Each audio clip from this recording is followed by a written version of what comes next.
Hello and welcome to this video on how to set up transaction journaling. My name is Patrick Payne. I am the Chief Technology Evangelist at Zumasys.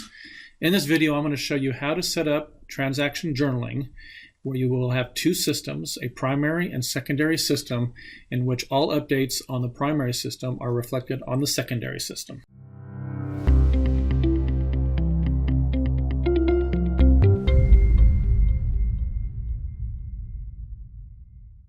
First, let's look at the type of system setup we'll be doing this demonstration on.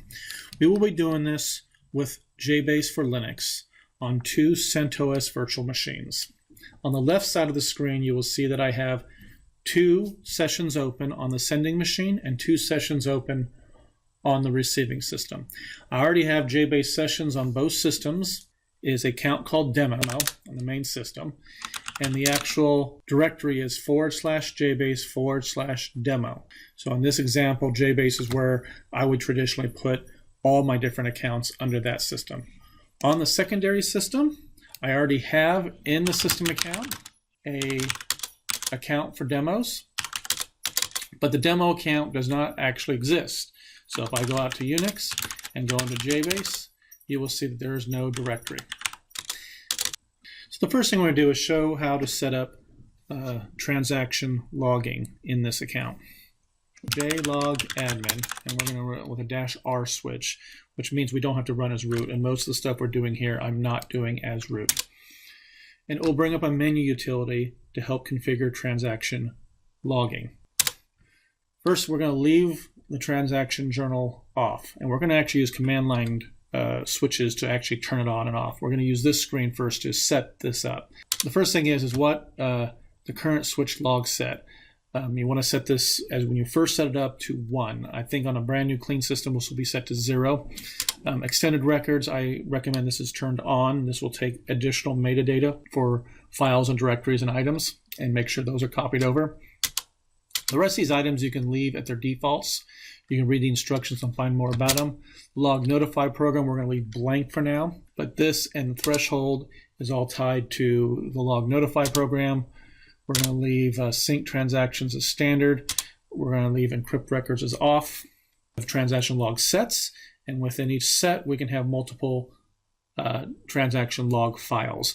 The reason that latter one exists is if you have a system that can only have a 2 gig file limit. A transaction log set is an entire transaction log, but if it exceeds 2 gigs, so for example, you're rotating your logs daily and you have a higher than 2 gig change rate, your transaction log will fail because it will hit the 2 gig limit. So you can actually go in here and say, set up multiple transaction log files, and the system will automatically switch from file 1 to file 2 to file 3 as it hits the file system limit. Most current systems that are 64-bit do not have this limitation anymore. Therefore, if you're on a system that does not have a 2 gig file limitation, I recommend you just set up 1 file per log set. In this example, I have created a directory called /tjlogs. In my first log set, I create the file called log1. To set up the second log set, you put 2 in here, and you set up the second log, and you continue to set up all your logs. And in this example, I have set up 3 transaction logs. Make sure also that you do not put where your transaction logs are under your jBASE account. So you'll see that we did not put it in the /jBASE account, because when we run backups, we do not want backups to be finding these logs. And make sure where you put those logs that you have enough disk space for your change rate based on how many logs you set up and what your daily change rate is. So once the log is set up, we will hit Control X and get back to Tickle. And we will first look at jlog status, which tells us the status of our entire transaction system. Now currently it is inactive, which means it's not turned on. It gives you a kickback of, and basically feeds back all that configuration information, tells you if everything's running, and what log we're at, and what it's looking for starting to warn you that you're running out of disk space for the logs. And if we have anything in the log. So right now it says 0. We have nothing in the transaction log. Now what we're going to do now is we're going to turn transaction journaling on. So jlog admin, and it's a -A and on. Now if we go and look at jlog status, we will now see that our journal is turned on and active. And the first thing I'm going to do is I'm going to create some files in this account so we can both see how the journal works, that it's logging, and how we can turn it on, turn it off, and how then we can rotate it. So right now we're not doing replication, we're just doing journaling. So the first thing we do is let's use this make demo file, which is an included program with jBASE for making a sample file. We say how many records we want, 5,000, and we were going to say, let's call it demo file 1. And with this, we're going to tell it to be a JP file, and it will create our file. So now we're going to say list demo file 1, and we have a file. Now we do jlog status. It now shows that we have 5,000 records in the transaction journal. Now I'm going to show you that there's a way to actually see that transaction journal. We have a special JEDI file that will create a stub file, a pick file. It looks like a pick file where you can actually see the transaction journal and run reports against it. And what we do is we say create file, TJ1. You can actually name this anything you want, but we're going to call it TJ1. The type is TJ log. It creates a pick file, creates a dictionary, but now you can say list TJ1 and it will actually show you what's sitting in the transaction journal. The first thing we're going to do is clone that system, our system on here, our sending system, and send it over to the receiving system. And the best way to do it is to use jBackup and back up the system and then restore it over here. I'm going to run you through the recommended process on doing that. So first of all, we're going to turn transaction journaling off.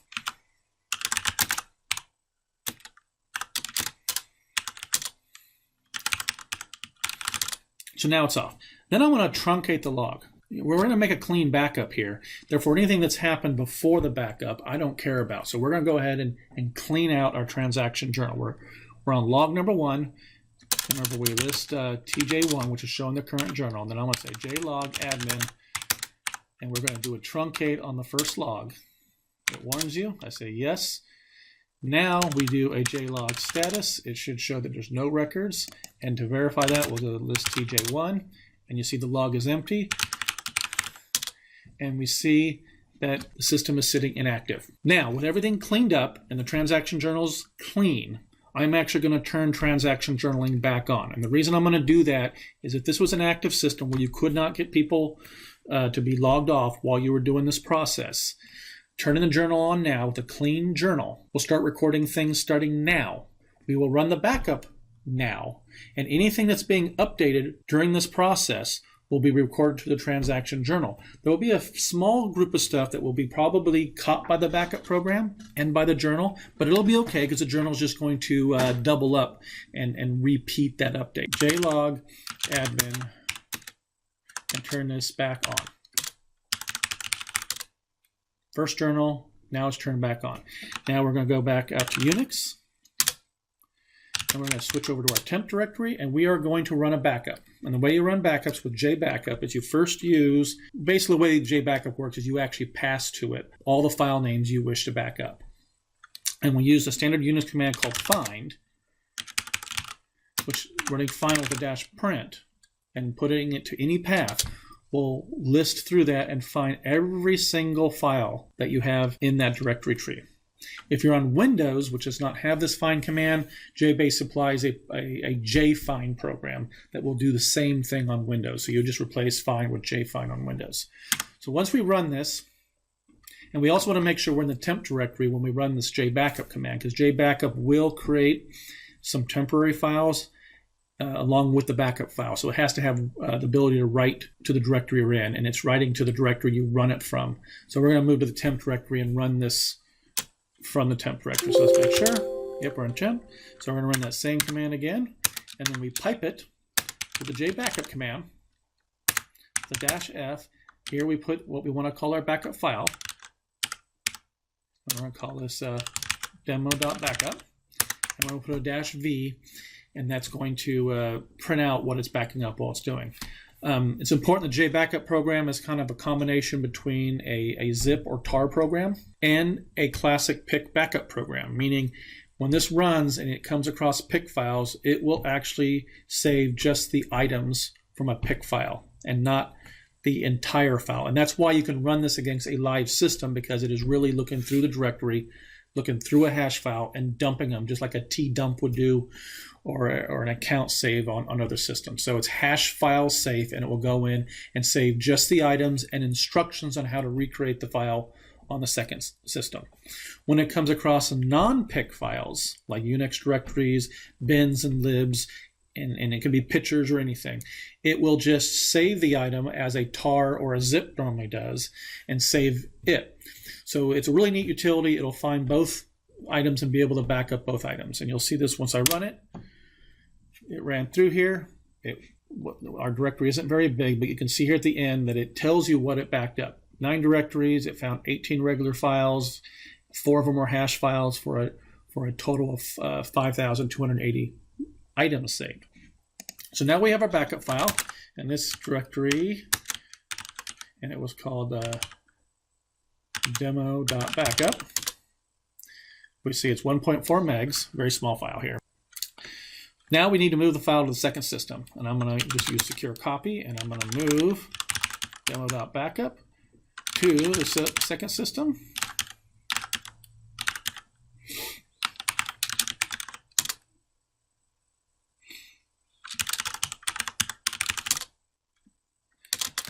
Now I go over here. Let's do it's demo.backup, and there's my file. So now on this system, we are going to run a jrestore. We run jrestore, same switch, which is a -f, which is the name of our file, demo.backup.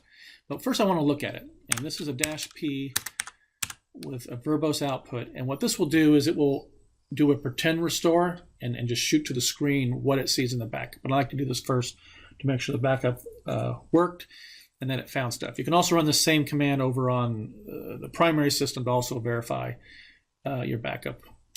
So I run it, and it came back through and said, this is what I see, and it shows the path, and it by default is going to want to restore things to the same exact path.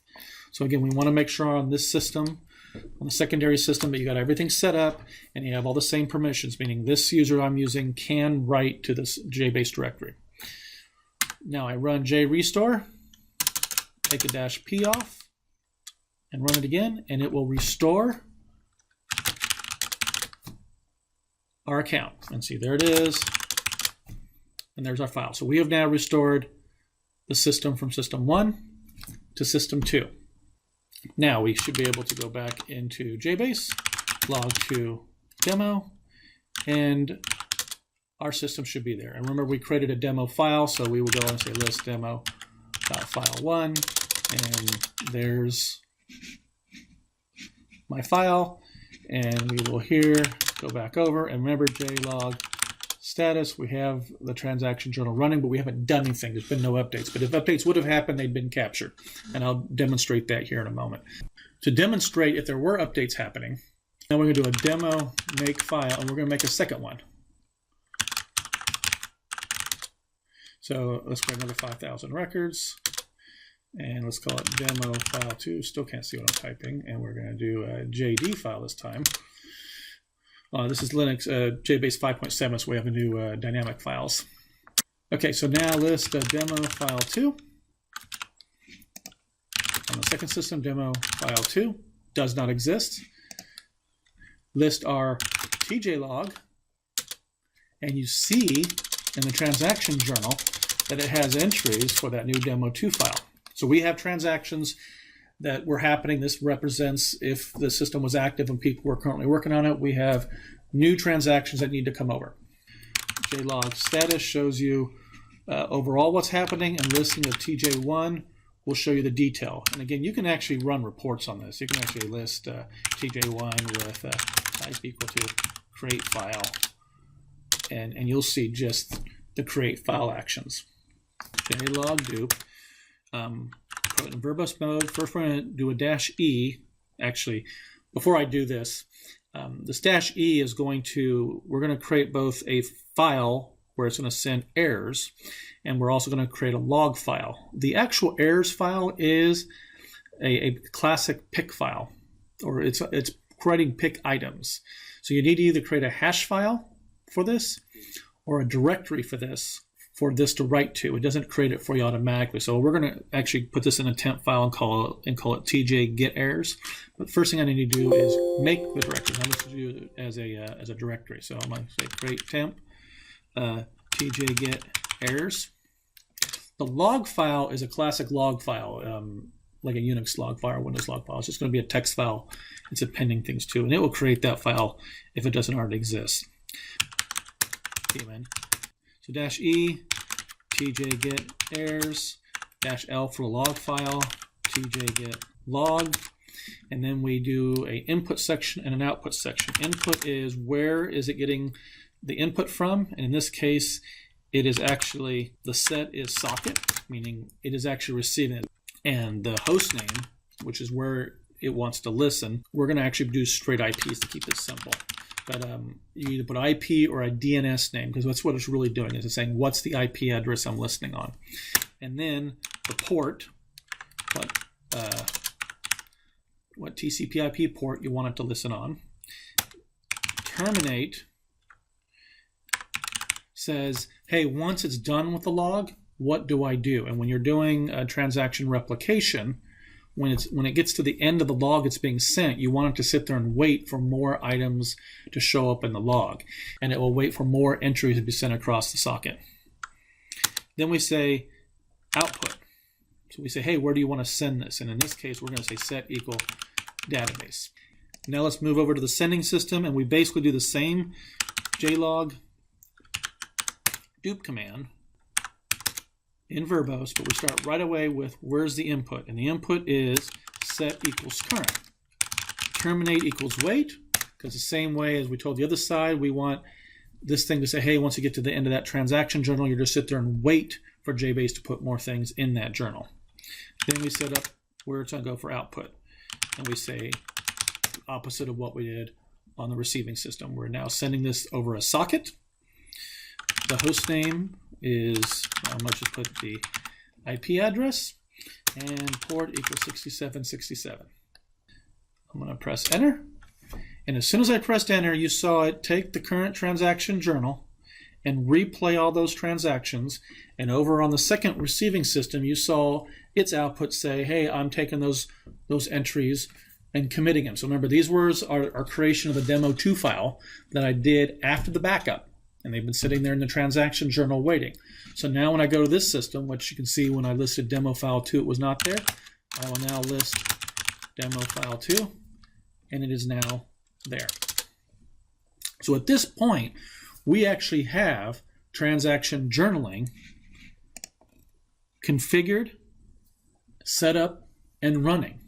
And now as you do stuff over here, it will automatically transaction journal items over. So for example, I'm going to go off and delete that file, demo file 2. And within 10 seconds, you should see the activity be recorded over here. And this will go here and say list demo file 2. It is no longer there. And with this running, our systems will now stay in sync. What I can move into next is talk about a little more advanced stuff about how this will work. And for example, log rotation. When you start and stop the function, the log rotation becomes important, because this thing will go back and replay the entire transaction log you're touching. And so to show that, let me demonstrate shutting the transaction journal down. We'll use jlog admin k, and we just put asterisk here, and it will shut down the transaction journaling on the receiving system. Now, you didn't see it actually shut down yet, because since it is talking to the sending system, it's going to sit and wait for the sending system to also be shut down. So I'm going to go over to this one and say jlog admin-r-k asterisk, and the system is shut down. Now remember, on this one we have jlog status. We still have our transaction journaling on, and we're still set on transaction log 1, and it still has 5,000 items in it. So if I go over here and start the journal back up, and I run this one, you will see it play all the transactions again. It's not really causing any damage, because it's just doing the same updates over again. But if you were to, let's say you had a log rotation policy of once a day, and let's say you do it at midnight, and so let's say during the day you got to around 5 o'clock in the evening, and you were to do what I just did, which is to shut it down and start it back up, it will replay that entire day's transactions again. And so it will, and since these logs are sequential, meaning if you updated the same, let's say, record 100 times in that day, this thing would actually replay it in order. And so it would actually revert back to what the system looked like early in the day and then replay all those transactions. So with that being said, if you do have to start and stop it, I recommend that you then rotate your transaction log to get yourself to a new clean transaction. So the first thing I would do is, before it shut down, I would go over here and rotate the log. So I'm going to say jlog admin and say, hey, rotate. And I'm going to use the word next because it will say, hey, if you use the word next, it will say, hey, fine, I'm going to move from 1 to 2, 2 to 3, then 3 back to 1. And it automatically initializes the next transaction log back to blank. So right now we're on 1. It has 5,000 items in it. We know that we're up to date. I'm going to tell it to rotate. So now when I jlog status, I'm on my second log. I can now go over here and jlog and shut this down.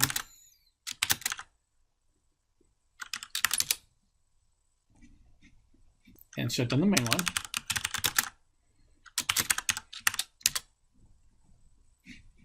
Now when I start them back up, you didn't see it replay all those earlier transactions. So I think that identifies the main items. Another important item is you can also control what is being transaction logged. So keep in mind that jBASE, anything jBASE touches will be transactioned. So, and that includes Unix directories. So if I'm over here and my BP file is an actual Unix directory. So if I go over here and look into BP, it is a Unix directory. So if I go in here now and create something called TJ,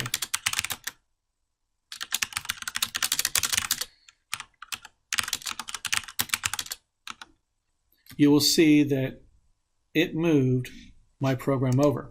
So now if I go over here and list BP, there's my TJ program. But if I go out to Unix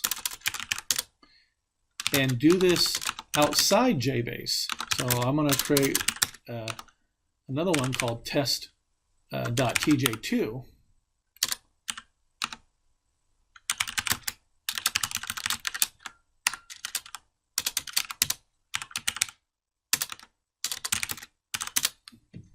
There it is, but you don't see the journal grabbing it and moving it. And that's because jBASE didn't do it. You did it outside jBASE.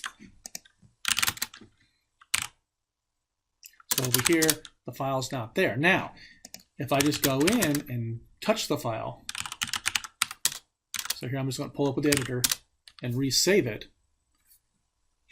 Now you see jBASE grab it and move it. And this is very important. So if you are modifying things, and it includes if you're using Unix tools such as move or copy or making a new directory, you're going to have to manually do that stuff on the second system, or reclone the system. Just follow the initial steps we did where, remove it off the second system, rerun a new J backup, and do a new J restore over here, and that will get it back up to speed. Find ways to move them yourself, or if they're items within a directory, you can always create something that goes through and just touches all the files, and they will transaction log over. It's also important to note that there are things that the transaction journal does not catch. While it will see source code, as we're seeing here, it will not catch the compile, so it will not get compiled over on the second side. You can just go ahead and use your own tools to copy and replicate your bin and lib directories. Indexes, if you create new indexes, it's not sending that over to the second system, so the second system will not automatically create those indexes for you. You'll need to again do it manually and or reseed the system. So it's important to note that those are limitations on how this works. Secondly, if jBASE is touching files with jBASE outside your directory, and these are things that do not exist on the second system, it's going to start generating errors because since jBASE did touch the file, it will try to transaction journal it. And to show you an example, let's just say on this system you, under temp, had created your own directory to do something like scripts when you're doing automation and stuff. So you create this directory called scripts, and okay, good. Okay, good. This one's working. Okay, so let's say we say open.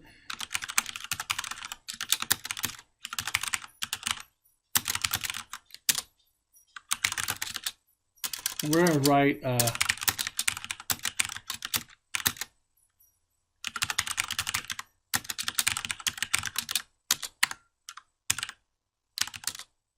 so we've done this, and we are now going to say run test script. You'll see here that the log caught that we had a /temp scripts thing that needed to be updated, and so it sent it over to the second system. But the second system goes, I can't write to temp scripts because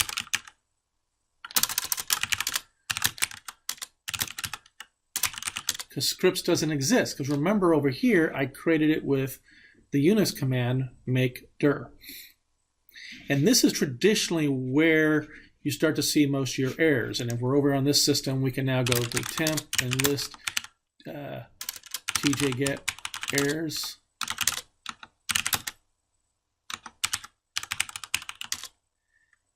And there's our error. Log, it's written in here. It tells you what the problem was, what it was doing.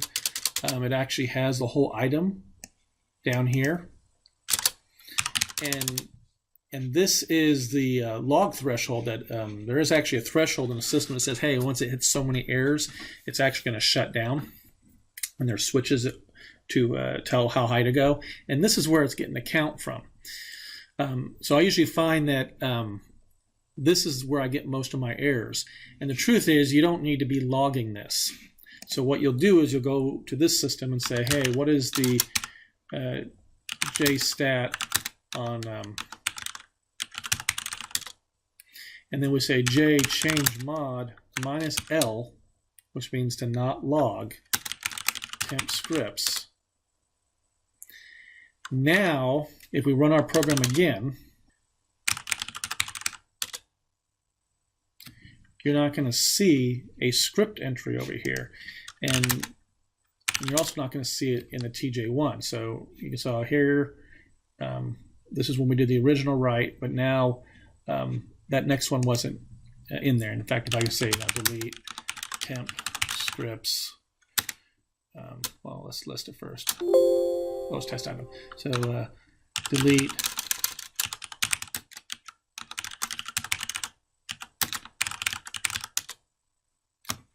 see, it's no longer logging it. And that's why this TJ1 file is very important. You'll actually start watching it for what it's transaction logging. And again, this is very important. So if you got something like a shared NFS drive or Samba drive, and you're reading and writing things from there, again, these things aren't going to exist on the second system. And while you can log them if you find a reason to it, as long as you have the directories in the second system, it would actually do it. I would also warn you that with jBASE, you find you can do neat things like you could go into your etc config directory and maybe use jBASE jet editor to go and manipulate your etc password file or config file. Well, keep in mind that if you have jBASE doing it, jBASE is going to log it and try to write it to the second system. It's almost like an added slick feature here. So that's why I don't recommend running transaction journaling as root, because if you run it as root, it could, in theory, move a configuration item from the primary system to the secondary system.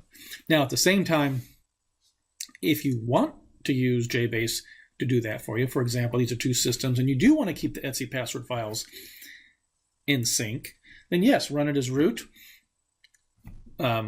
Make a jBASE program that's open and closes and just touches the etc password file, and it will get moved. But just be warned that based on what you're touching and configuring, that could cause you issues. You can think about that when it comes to the spooler. The jSpooler will actually attempt to log everything from one system to another. Those are usually items I go in and start setting in -L and turn them off. So hopefully this gives you a quick start to get the two environments up and running. Showed you how to stop and start it, how to rotate logs, how to see it moving things back and forth, and also gave you some caveats on how it's handling Unix, and how things that you execute both outside the system, meaning, hey, why did this not log and move over? Plus, why is it logging this and moving it over? So, again, thank you so much for watching this video, and hopefully it gives you the information you need. And any questions you have, please contact Zumasys, and we are more than happy to help. Thank you.